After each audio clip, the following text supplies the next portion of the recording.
and welcome to my channel. Okay, I'm continuing with the astrology series for the rising signs. We're up to the rising sign of Capricorn. Annoyingly, the last one I did for Sagittarius rising, the phone cut off.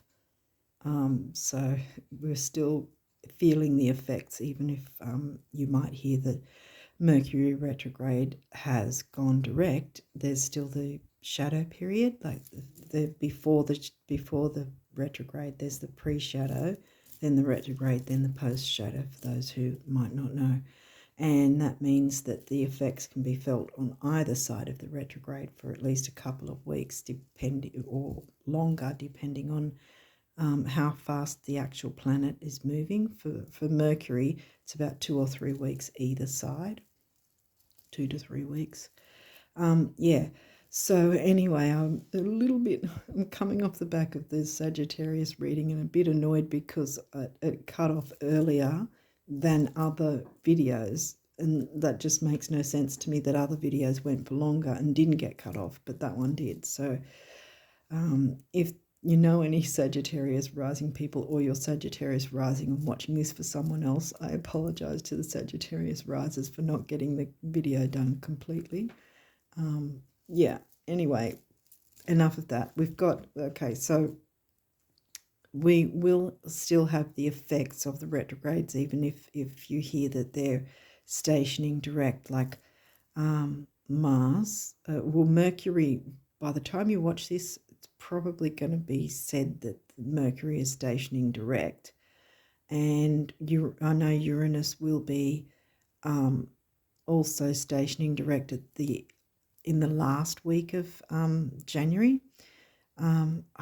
I've forgotten when Mars is direct, stationing direct as well, but I think it's around about between those times as well.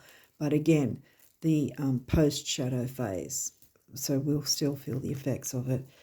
And yeah, with Mars retrograde, it can make us frustrated. Mercury retrograde is about all things communication-wise, not just technology, but, you know, our words, our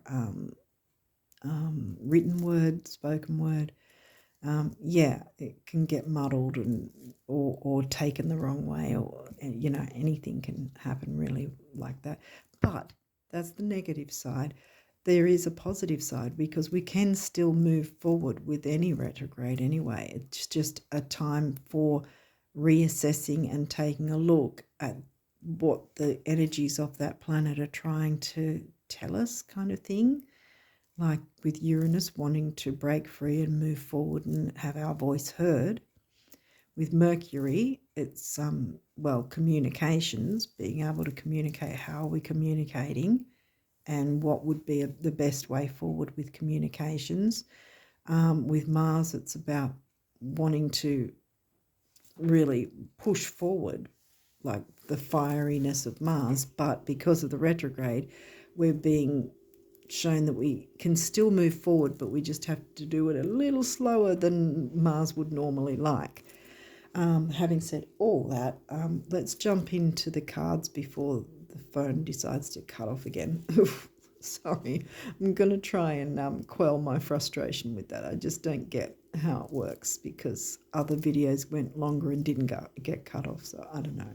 And I've done nothing new with my phone. Nothing's been downloaded or anything, so it's just ridiculous.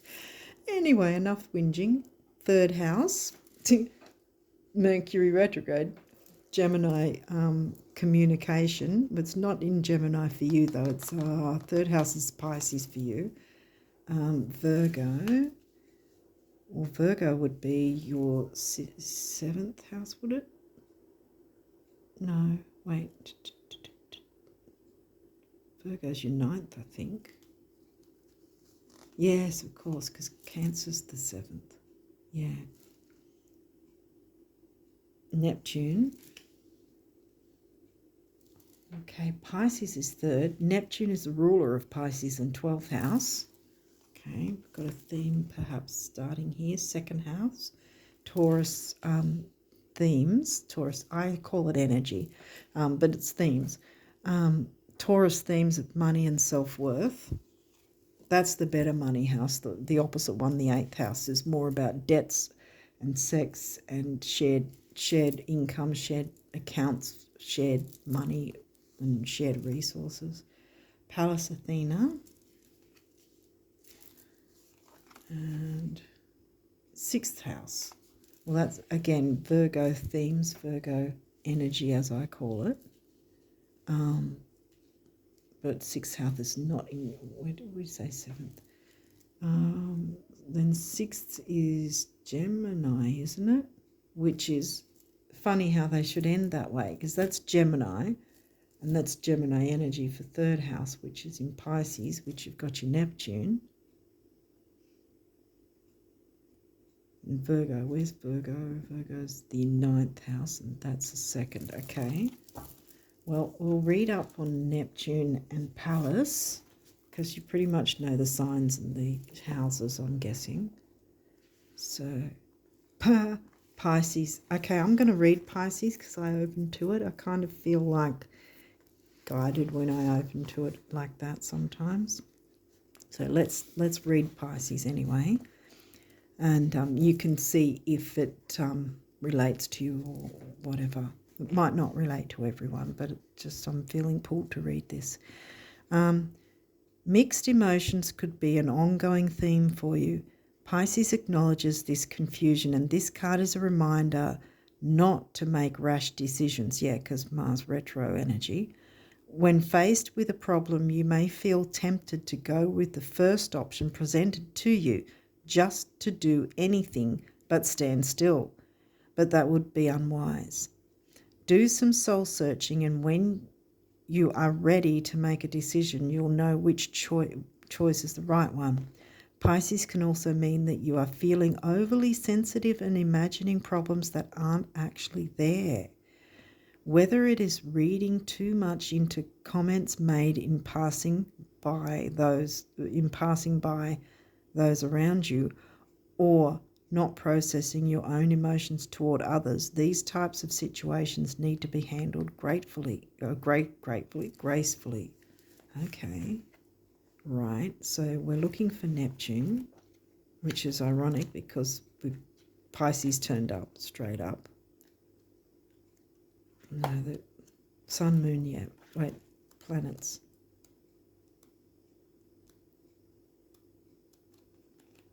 Oh, sometimes I get confused. I think it's further. Yeah, it's further up. Mars. Oh, well, that's, yeah. I think that's reiterating Mars retro. So I might not read that one because that's about pushing forward. And we talked about that just before with it being retro. Saturn, the slow mover. 10th house, which 10th house hasn't come through yet. Uranus wanting to break free. And it's in retro until the end of the month, or the last week, I think about a week before the end of the month. Uranus will be, not Neptune, Uranus will be out of its retro, but it'll still be, as I said, the post-shadow phase would have started. So the 3 planets that were in retro will still have the retro effects from the post-shadow phases that they'll be in. Okay, Neptune in a reading. Now is the time to retreat into solitude and do some self-reflection. A spiritual check-in is the ultimate form of self-care, especially in a world filled with superficial noise. This constant barrage of messages that prey on our deepest insecurities can lead us down a dark path. Neptune can grant you the ability to tune out all the fakery and realign with your universal truth. What calls to you on the highest psychic plane? It could be divinity, it could be beauty, it could be joy, anything. No matter what it is, you can reconnect to it by being still. If you've been engaging in self-destructive behaviors, now is the time to stop. As long as you are living on this planet, you have the choice and ability to better your life. Don't let negative thoughts take that away from you. You have a purpose here, even if you've forgotten it. Neptune is giving you the chance to come back from the brink. Take it. And then we've got an asteroid right at the back. Oh, again, we've opened it straight up to Pallas. And we have, and that's that one, that was Neptune there, and that's Pallas, Athena. Okay. When Pallas appears in your reading, it is time to make a plan. Weighing the pros and cons of a situation is going to help you in the long run. The physical act of writing your ideas down brings them to life. This helps us look at the bigger picture. We often think just about our next step, but strategizing further down the line will help ensure our victory. Become a defender of your community. Pallas is not a me energy, it is a we energy, just like we have to look at the bigger picture of a personal situation. We are also part of the bigger picture in society. Your friends and neighbours may have ideas that can be utilised to benefit everyone. Yes, Gemini, friends, neighbours, cousins, short trips, early learning, quick trips, early learning, like, neighbourhood, neighbours, yeah.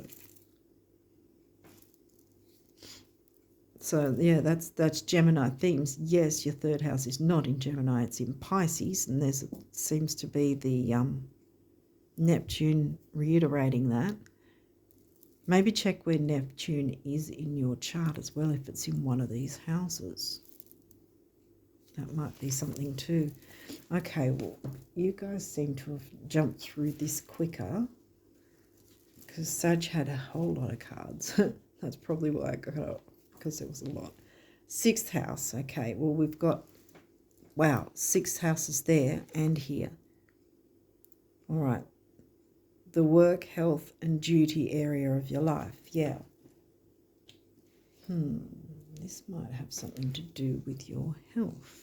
Let's see what else there is. 8th house, because the 6th house right next to each other, or came straight after each other. 8th house is what, Leo? All right, semi-sextile, that's an aspect.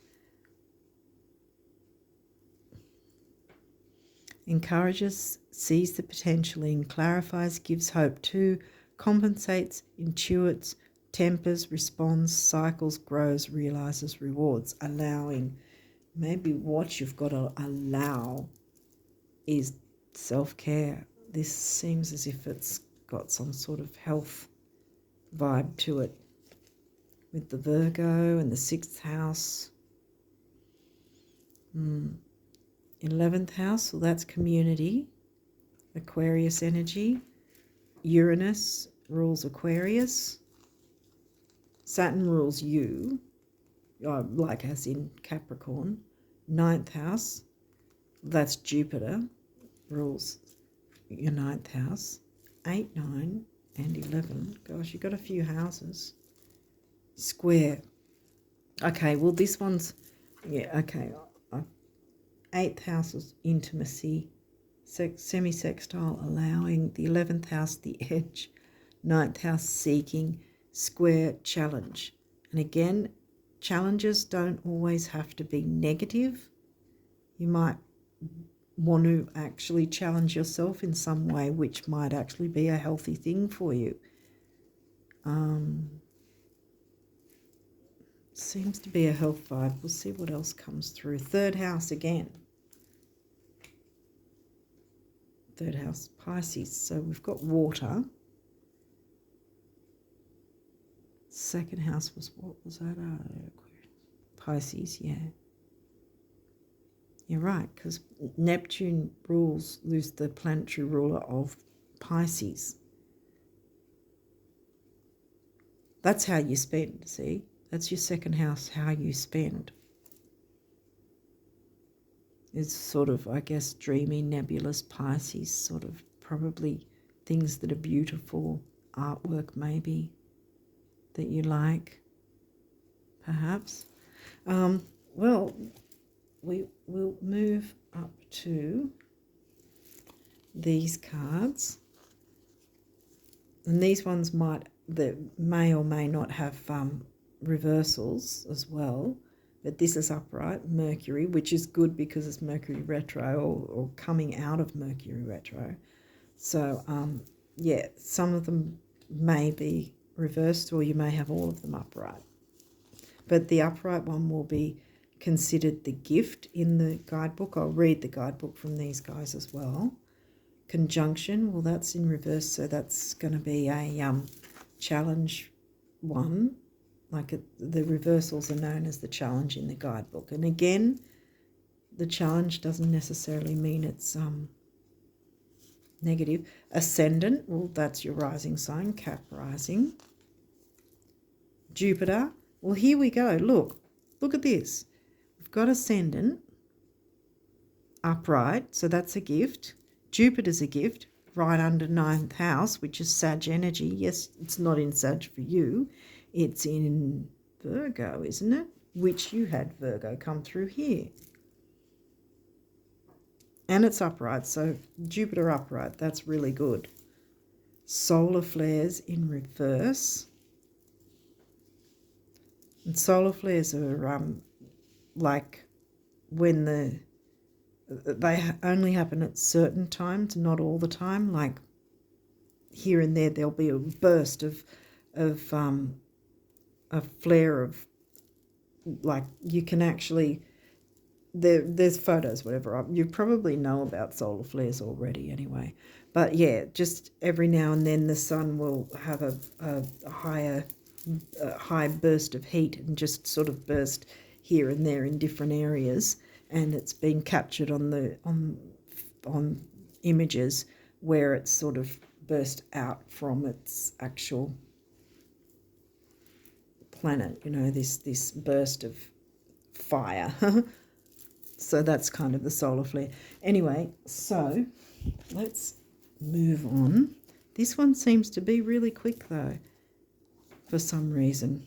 I think Archangel Metatron's helping me out here, which he is the archangel for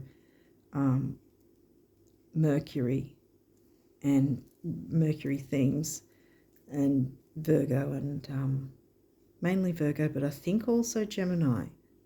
And you've got 3rd house and 6th house. So yeah, very much mercurial thinking, I think. Something to do with thinking. Okay, let's keep going.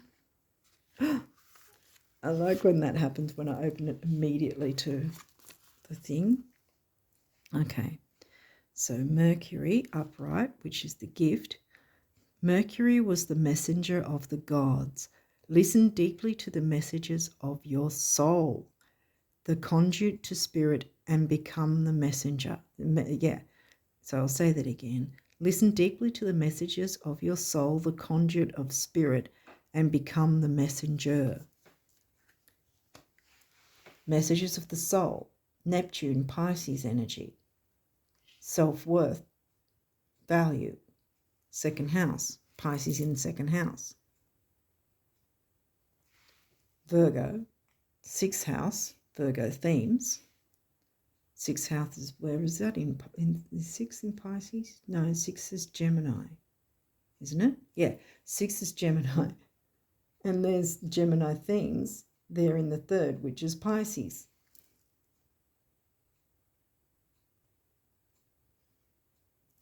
Something to do with community a bit, higher learning, broadening your horizons. Semi-sextile, that's a good energy. Like it says, allowing, encourages, sees the potential in, clarifies, gives hope to, and so on and so forth. So that's a good energy. Square could just be something to challenge yourself. It might not be that it's a negative thing. I don't really feel it is. Listen to your soul. Okay, let's look up conjunction. What's that, 51?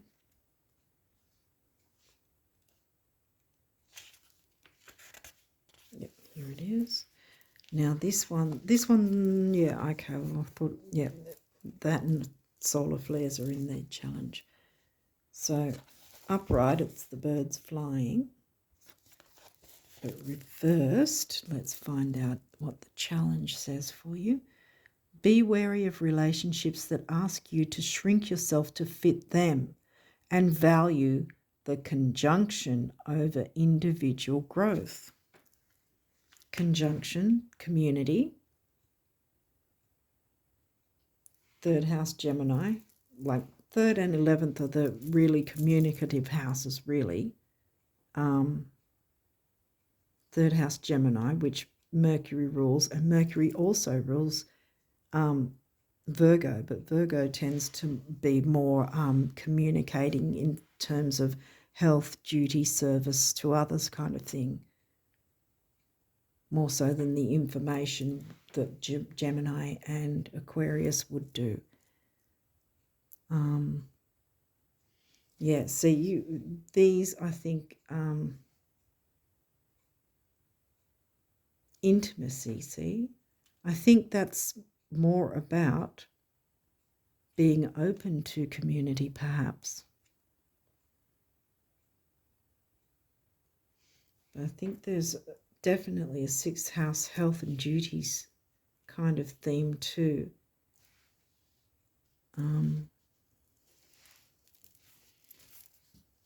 35. We read conjunction, didn't we? Yeah. Yeah, don't hold yourself back from your own growth for someone else. I'm getting that theme with a few of you guys, actually. Not South Node. I don't feel like I need to read that one. South Node. Well, yeah, but I think I've opened to that because of the holding back thing. Because South Node is, you didn't get any of the nodes here, but the South Node is what we're meant to leave, so to speak, and move towards the North Node. You know, our destiny, our calling. Okay, so I'll read Ascendant in the gift. It says, over time, your reputation is built on what you do, not how you look. Interesting. Okay. What you do, connect with community, communicate.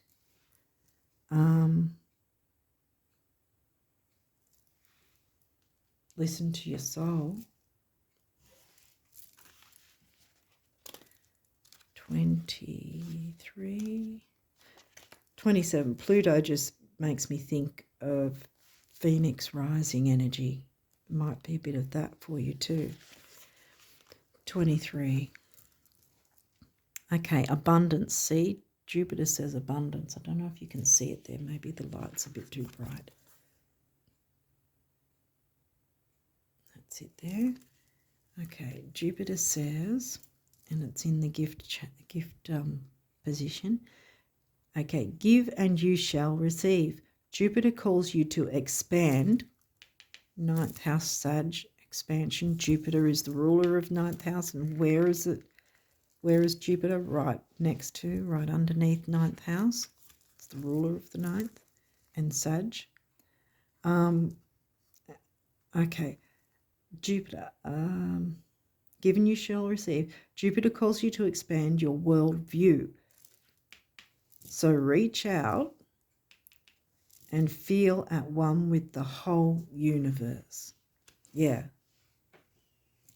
Don't have to do this all alone. I think with, because I've got a lot of Virgo in my chart too.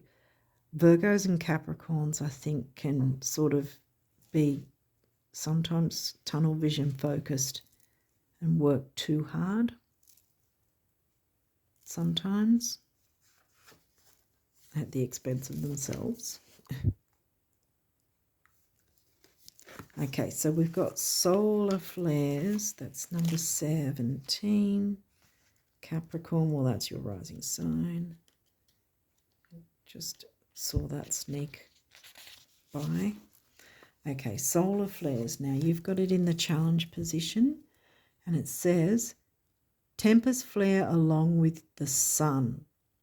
You can scorch yourself with too much passionate action and not enough emotional sensitivity if you are not mindful. Wow, okay. That seems to have come through a couple of times. Yeah. Listen to your soul. Take time to hear your soul, you know. there'll still be things to do tomorrow. There's always going to be something else that needs to be done, that can be done tomorrow, so to speak. Take time for yourself. Take some time out to just listen to your soul, you know, whether you meditate or... And there's various ways you can consider meditation. You know, it's not...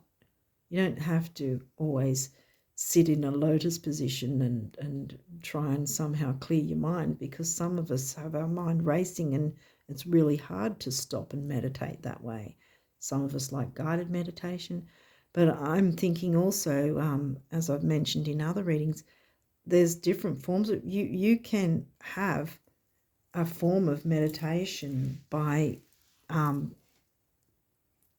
going for a bushwalk or rock climbing, you know, rock climbing on the mountain edge. I don't know, ledge, what is it called? Mountainside. But you can even play, like, people think, oh, self-care is about... I think a lot of people are starting to realise self-care is not about just bubble baths and having some lovely peaceful music or whatever. You can also play meditative music while you're standing in the shower. You can have that playing.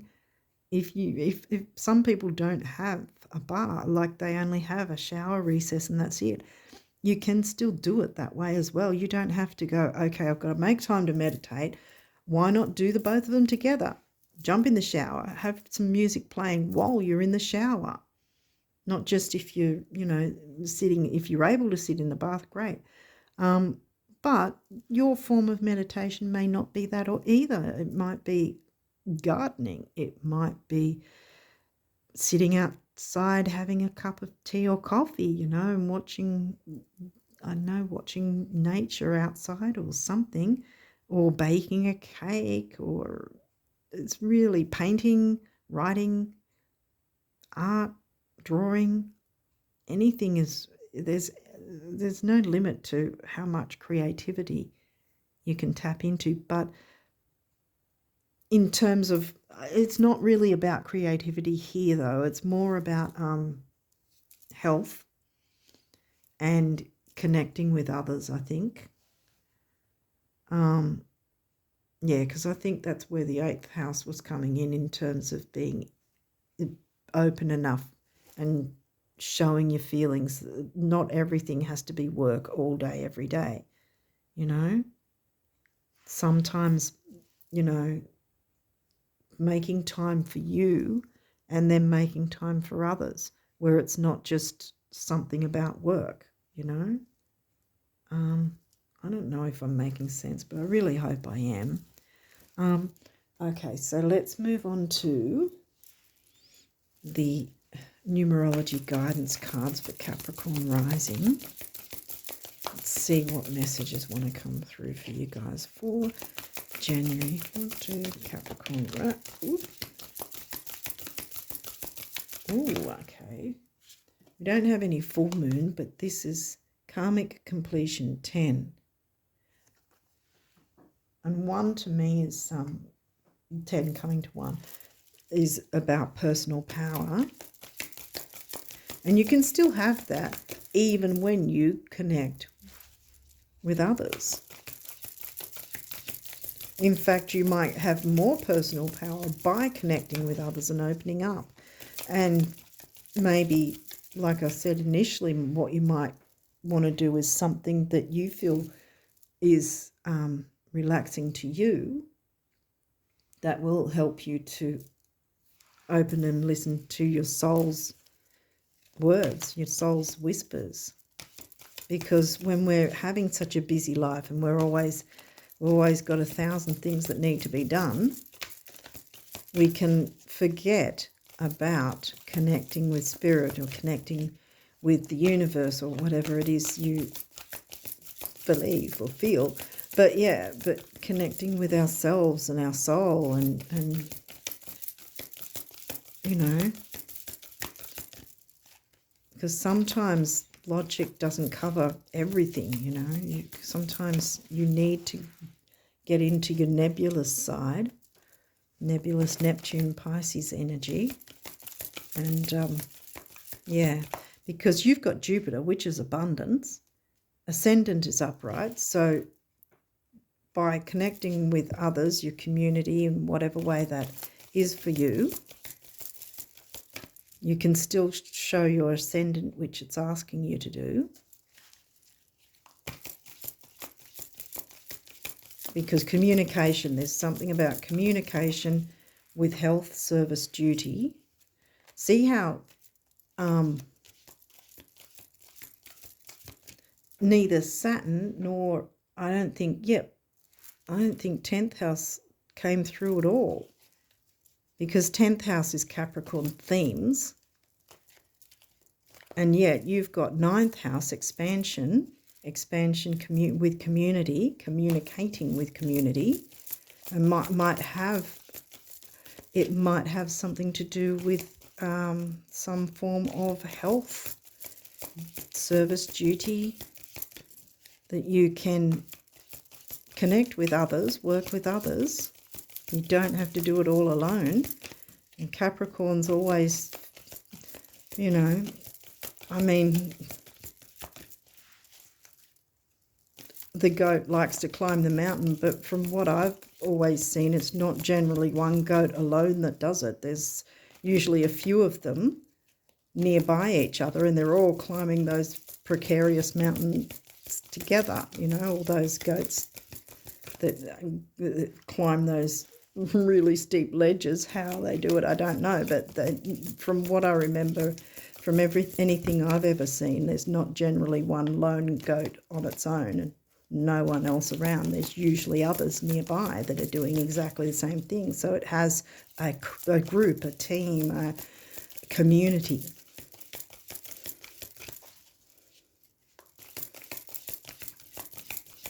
Is there any other numerology cards for the Capricorn risers? I think there is. I think that's it. Karmic completion.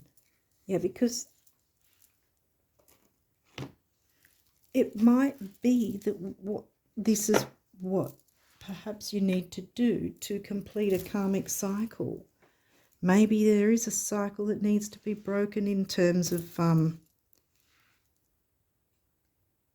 not always feeling you have to do things on your own, yourself. You know, get it all done yourself. Asking for help is not a weakness either. I feel I just needed to say that for some reason. But yeah, especially the Capricorns. I think because me having a lot of Virgo in my chart too, there's often that with Capricorn and Virgo, there's often this stoicism that, you know, we'll take on a ton of things and go, oh, we're fine, but when we're really not, and we need to do the connection thing, you know, not always work alone and do our own thing. Okay, let's see what abundance messages you guys can get for this January, the rest of this January. Capricorn risers, what do they need to know?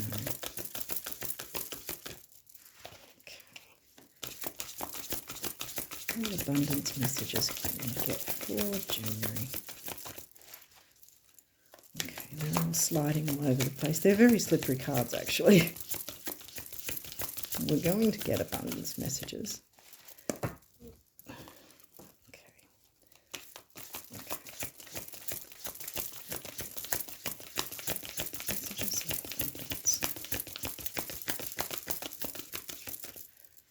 This one looks like it wants to come through. Okay, again, sorry for the lighting. I can't see very well through this phone, so I'll read down here. You know, possessing fabulous wealth creates a lot of responsibilities, enormous responsibilities, huge, something to think about. Really, like for 5 minutes a day in a dark and quiet room, Dark and quiet room. Yes. See yourself being really, really responsible with fabulous wealth. I think you're up to it. The universe. Yeah, because see, the universe is talking to you. That's how this deck is made up, as if the universe is speaking directly to you. Just check if there's any other messages before I move on to the other cards. Are there any other messages for the Capricorn risers for abundance for January?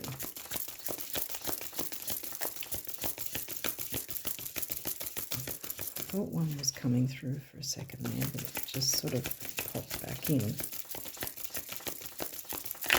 Oop. I think that one was looking like it wanted to come through.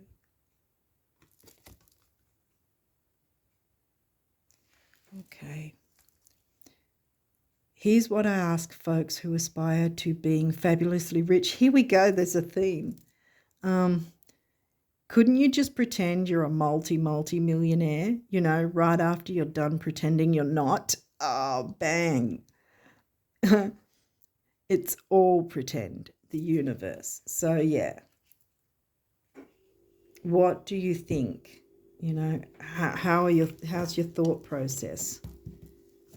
I mean, chasing wealth doesn't really get us that far. I mean, we need money to pay for things. And you've got second house here. And you've got Jupiter, which is saying you're going to have abundance anyway. So there's no need to worry about it. So just imagine you are already. If you're not feeling it, use this new moon, this coming new moon around the 21st, 22nd, depending on where you're located geographically. But yeah, use this new moon to put out your intentions and imagine yourself, you know, at new moon time. If you don't do new moon work or moon work, one's come through already. If you don't do moon work, I highly recommend it. But yeah, just put your intentions out and imagine you're that. Because why should you? Wasn't there something here about holding yourself back for others?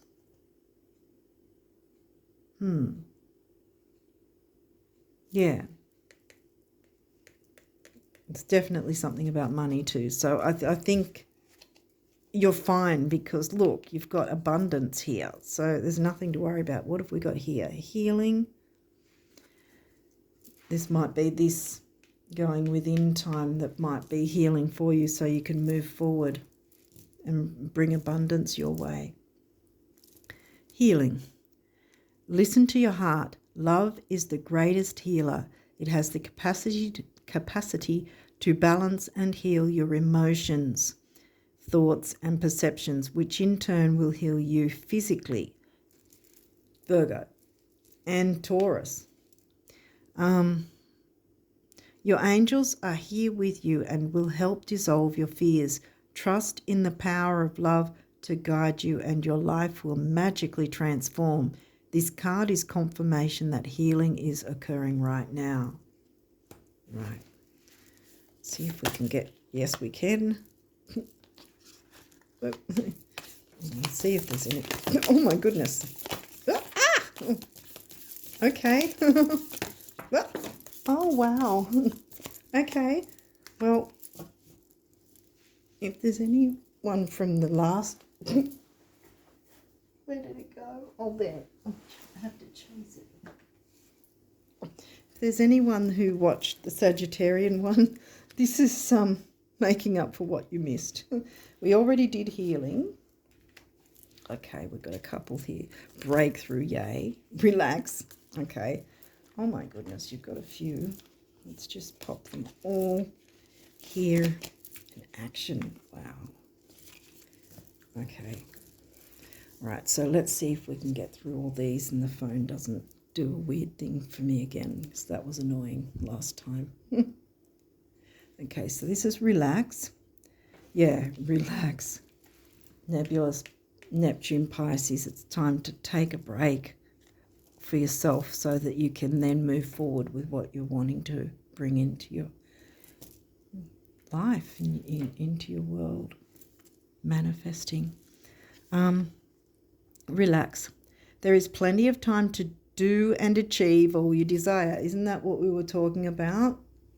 That, you know, there'll always be something to do tomorrow. So take that time for you today, you know, now. Don't put yourself last, or don't put off your own self-care. Place your hands gently on your heart and allow your breath to guide you to a quiet space within. Imagine yourself bathed in golden light flowing from the eternal heart of God. I, your guardian angel, am with you. Allow me into your heart. You will accomplish more by focusing on that which is most important in life, love. Exactly. Breakthrough. Yay. How many beautiful, heartfelt wishes have been crushed by fear? Here's the fear thing again. I mean, Saturn is your planetary ruler. I wonder if Saturn for you is in fact in retrograde in your chart, because there could be a lot of internalizing if that's the case. Otherwise, because Saturn's not in retrograde in its transit now. But yeah, how many times has society's voice of disapproval cast a shadow on your dreams? It is time to break free of these false beliefs and realize your dreams. Allow your heart to guide you. Trust your inner guidance. The time is right. Action. Well, isn't that, trust your inner guidance, the time is right. Action. You've got Jupiter. I don't know if you could see any. I don't know how clear the camera thing is. I can't see it from my side, but yeah, because it's a phone, so you know. Drop all fear. Here we go again. Drop the fear. Drop all fear and just do it. You have the power to create and be whatever you truly want. Look inside your heart and take positive action in those things that bring you closer to achieving your desired goals. Nothing can stop you except your own fears. This card is positive confirmation from God and the angels that the time is right for you to start a new and exciting venture. Yay. Oh, boom, manifestation. Believe in yourself. Trust your instincts and follow your heart, for in doing so you shall manifest all your heart's desires. The life you have for so long aspired to create will soon manifest. Yes. Prayer.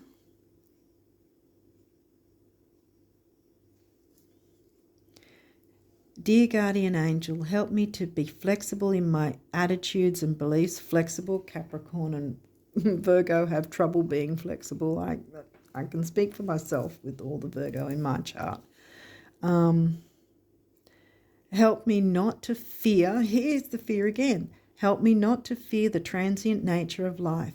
Help me to remember the eternal light which emanates from my soul and the eternal light which emanates from the heart of every living thing. Help me to remember that I am eternally guided and loved by God and all creation. Guardian angel. What? Yep.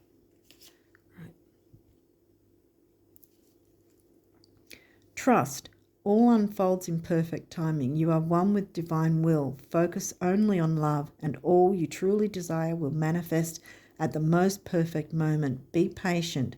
I, your guardian angel, am watching over you. Conflict. This might be an inner conflict. Feelings which you have suppressed for a very long time are yearning to be acknowledged and expressed. You are torn between what you think is the right thing to do and what your heart desires. Desires what your heart wants. And this is the primary cause of stress in your life. We, your guardian angels, urge you to follow your heart. Do what you love. Do what you would love, not what you think you should. Yeah, exactly. We've got a couple of prayers to end on. Dear guardian angel, to you I pray. When I'm fearful, help me remember that only love is real. When I'm lost, help me find my way. When I'm confused, help me to regain clarity. When I feel lonely, help me feel your loving presence. Where I perceive chaos, help me to see order. Thank you. And the final prayer, it's also another prayer. Dear guardian angel, help me to believe that all is possible through love. Help me manifest my dreams and live an inspiring and fulfilling life. Help me to feel God's presence in every moment. Help me feel eternally loved. Thank you for being always by my side. And yes, the universe is by your side. Yeah. If you don't work with the moon phases, at least listen to the universe's guidance, because 2 cards came through with, your mindset. Pretend you're a multimillionaire instead of wasting time pretending you're not. Bring in that energy and then you'll see things manifest for you. Yeah. Because you've got Jupiter, abundance coming through. You've got nothing really negative at all. And I think the square card more, or there might be a square in your chart, but I think the square is more about you challenging yourself to let go, tap into the Pisces Neptune energy, take some time for self-care, connect with the community afterwards, and work with others. Be open to working with others, because some wonderful things can happen, I think, for you in that regard. And it'll be healthy for you and others. Okay, so on that note, I think I'll leave it there. And I wish you all the best for the rest of January. And yeah, nothing to worry about. You're in the right place to manifest abundance for yourself. I mean, 2 cards about money from the same deck. I mean, yes, it's about abundance, but they're not all saying about money specifically. But those 2 did, and you've got abundance there. So you've got things working out for you. You don't have to do 50,000 things right now. And like I said, if you need to have someone, if you need to delegate some things, that's not a weakness to ask for help. It's actually going to be a form of self-care, actually. And it'll also help someone else to feel like they're, useful, or they're able to help as well. Help others to feel empowered in that way as well, by asking for help for yourself, I think, where you can. Okay, so yeah, you're going to have abundance. You're going to be fine. And karmic completion, you'll clear the fear away. And that, yeah, I think that is what that's about, clearing the fear away, completion. Because the 10 in any tarot card is the completion of that cycle. Yeah. Okay, so abundance is coming your way. You just need to tap into your soul and the energy of the Pisces Neptune energy, and then connect with community, with the Gemini energy of communicating as well. And you'll be fine, because you've got most of them upright as well. Okay, on that note, I'll leave it there. And yeah, till next time, bye for now.